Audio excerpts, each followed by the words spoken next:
may problema din po ako dito sa aking lababo kasi naglilik po yan dahil hindi po siya nakadikit. Ayan. So, ayan no, pag naghuhugas kami ng pinggan, talaga pong nagbabasa-basa po yan at talaga pong doble trabaho. Ayan. Ayan no.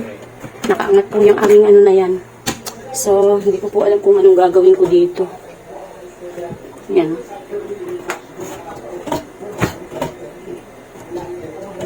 Kaya ang pwede kong gawin dito.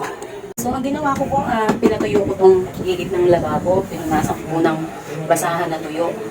At hindi ko alam kung pwede itong Neltex na to para kumapit. Basta masil lang ito, hihigit. O alin mo maganda itong Elastosil, high grade waterproof sealant.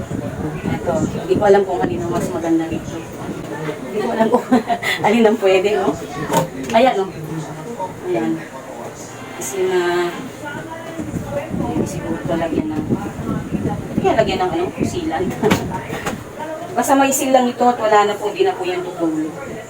Kasi pati dito, meron. Hindi po. Hirap mag-isip. Isa pa.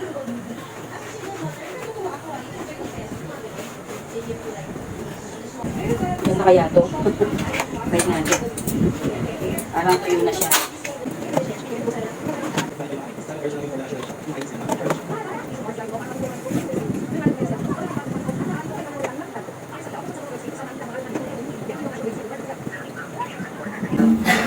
Habang tumatagal, lalo ko na-appreciate yung mga trabaho po ng mga construction worker.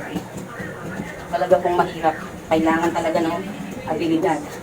Although yung karamihan naman sa kanila ay hindi nag-aral, pero hindi mo matatawaran ang abilidad po nila sa trabaho.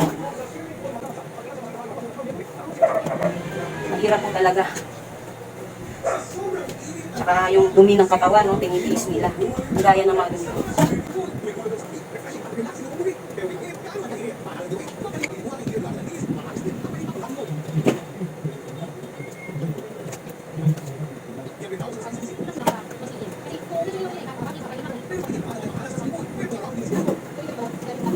Nasugat pa si nanay, ayan.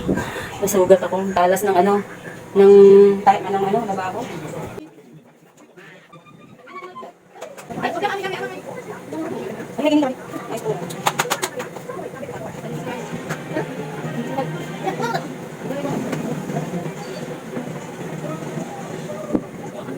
Meron po ditong water sealant, ayan.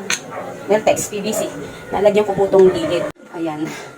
Try ko po na maisil ko po ito kasi talagang tumatagas ang dito, ang tubig. Pumapasok po dito sa loob at tumutulo po hanggang ibaba. Ayan. Isisil lang po natin. Ay, hindi po kagandahan ng amoy talaga. Ayan. Talaga pong nagbabasa ang ilalim ng lababo ko. Ayan. Mga isang oras pwede na itong gamitin. Pag hindi pwede, edi huwag. So, ayan.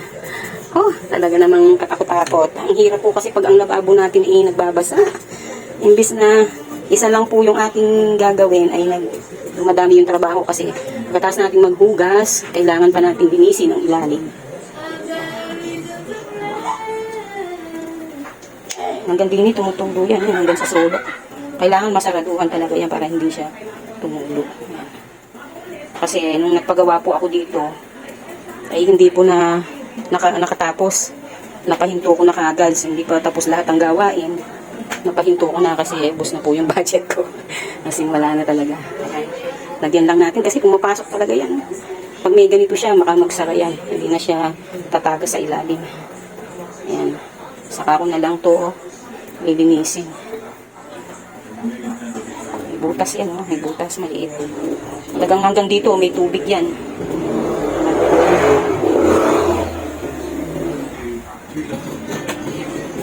Hindi maganda ng amoy. Hindi pwede ang mga bata dito sa amoy na to. Okay na to, siguro. May butas din dito, yan. Hindi na nasaraduhan, sara natin.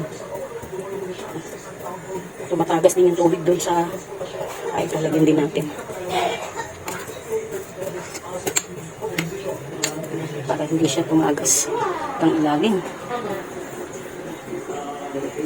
Magpapahinga na ako, pagod na si nanay. So ayan, hayaan ko muna siya. Patutuyuin muna natin bago natin linisin yan. Ayan, sana hindi na siya tumulo. Talagang nakakainis. Kahit sino man tumutulo ang lababo, hindi ka maiinis. Ayan, ayan.